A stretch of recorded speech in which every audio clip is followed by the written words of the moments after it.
भौतिक पदार्थ जिसको हमने जो नाम दिया, पहले किसी ने कल्पना की और उसको मान लिया गया। हमारी पृथ्वी या हमारे ग्लोब में जो 360 देशांतर रेखाएं और अक्षांश रेखाएं 191 जो हैं, ये कल्पना पर आधारित है। तो विज्ञान प्रारंभिक अवस्था में जब कार्य करता है तो वो कल्पना पर आधारित होता है, सपोज करने पर आधारित होता है। और आज के समय में गणितीय पद्धति का प्रयोग किया जाता है। विज्ञान में दो बातें महत्वपूर्ण है। सबसे महत्वपूर्ण बात तो ये है पर्यवेक्षण, बारीकी के साथ परिस्थितियों का पर्यवेक्षण करना, और पर्यवेक्षण करने के उपरांत गणित में जो पद्धति पाई जाती है केंद्रीय प्रवृत्ति, उसका उपयोग करके आंकड़ों का विश्लेषण करना, और विश्लेषण करने के बाद एक निष्कर्ष निकालना, और वो निष्कर्ष ऐसा हो जो लोगों को लाभ पहुंचा सकता हो या लोगों के जीवन में सुधार ला सकता हो। देखिए, मैंने सुबह आपको सोच रहा था, ये क्या है?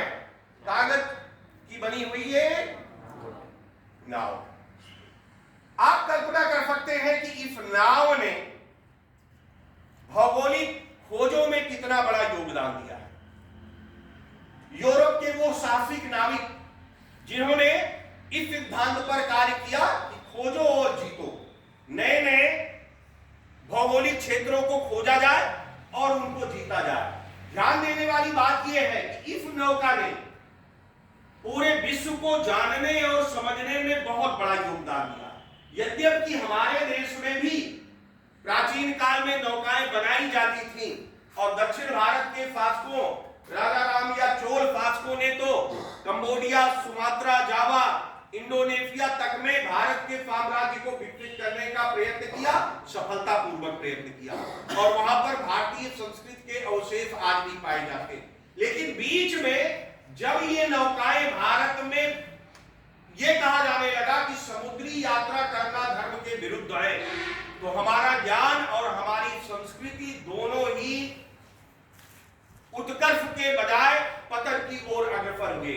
आप सोचें कि जिसके तीनों ओर समुद्र है, बंगाल की खाड़ी, अरब सागर और हिंद महासागर, तीन दिशाओं से घिरा हुआ भारत, जिसमें कह दिया गया कि समुद्री यात्रा करने पे धर्म का नाश हो जाता है, तो देश अगर पतन के रास्ते पे नहीं जाएगा तो और कहां जाएगा। और आज के समय में पूरे विश्व में अगर ध्यान पे देखें तो जिस देश या राष्ट्र के पास इस नौका पर विजय करने का सूत्र या नियम मालूम है, विश्व पर वही राज करता है। इंग्लैंड ने अपनी समुद्री सेना या नौसेना के द्वारा ही संपूर्ण विश्व के 1/3 भाग पर अपने साम्राज्य स्थापित किए थे, या स्पेन ने अपना साम्राज्य स्थापित किया था, या रोम या इटली ने अपना साम्राज्य स्थापित किया था। तो नौका